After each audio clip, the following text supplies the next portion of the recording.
Încrederea în sine este un subiect mult discutat, cu deviații și în alte direcții, sensibil, dar în același timp foarte întâlnit.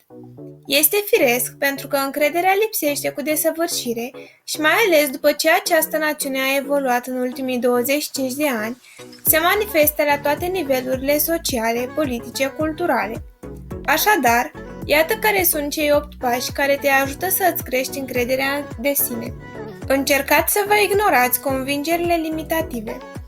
Foarte des, oamenii tind să se concentreze asupra lucrurilor pe care le consideră imposibil de realizat pentru ei și lasă aceste gânduri negative să-i tragă în jos. Își diminuează abilitățile mai mult decât cred și lasă negativitatea să le conducă cursul vieții. Când momente ca acestea apar în viața ta, schimbă-ți gândirea și spuneți că poți încerca. Nu e nicio rușine să încerci. Și dacă reușești, îți vei dovedi că nimic nu este imposibil de realizat, atât timp cât îți dorești să reușești și depui efort în acest sens. Nu te compara cu ceilalți.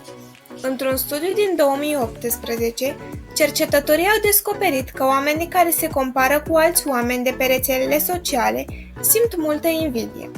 Și pe măsură ce s-au simțit invidioși față de alți oameni, s-au simțit și îngrozitori față de ei înșiși. Pentru a depăși asta, trebuie să-ți amintești mereu de toate realizările tale de până acum și de tot ceea ce ai reușit să obții în viața ta. Ceea ce vezi pe rețelele de socializare nu este întotdeauna realitatea. Pe rețelele de socializare vezi partea frumoasă a vieții celorlalți, doar ceea ce ei vor să arate. Ai grijă de mintea și corpul tău. Există 4 lucruri de care creierul și corpul tău au nevoie pentru a-și îndeplini abilitățile de vârf.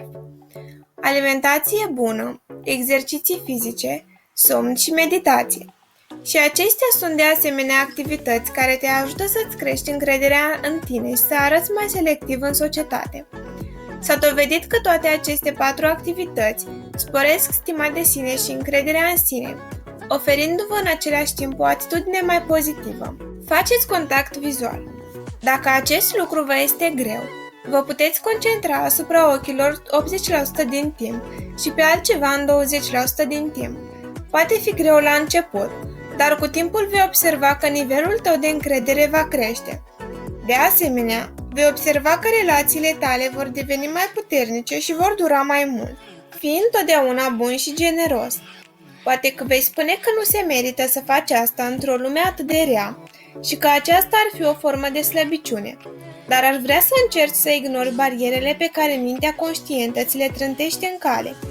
A fi bun și generos este o dovadă de iubire față de tine și față de oameni și o ștampilă a încrederii în sine. Zâmbește cât mai des.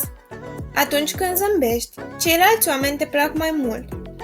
În plus, în creierul tău se activează eliberarea unor substanțe care luptă împotriva stresului, aduc beneficii sănătății și induc o stare de fericire.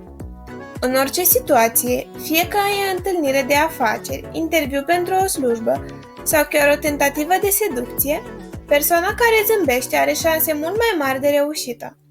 Pentru ceilalți, faptul că zâmbești denotă că ai încredere în tine. Citește! Cu cât ești mai citit și mai cultivat, cu atât ai mai multă încredere în tine să porți conversații cu oricine pe diferite teme.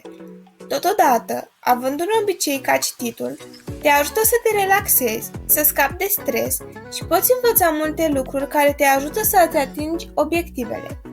Cam atât pentru astăzi, nu uitați să vă abonați și să apăsați clopoțelul pentru a fi la curent cu noile videoclipuri.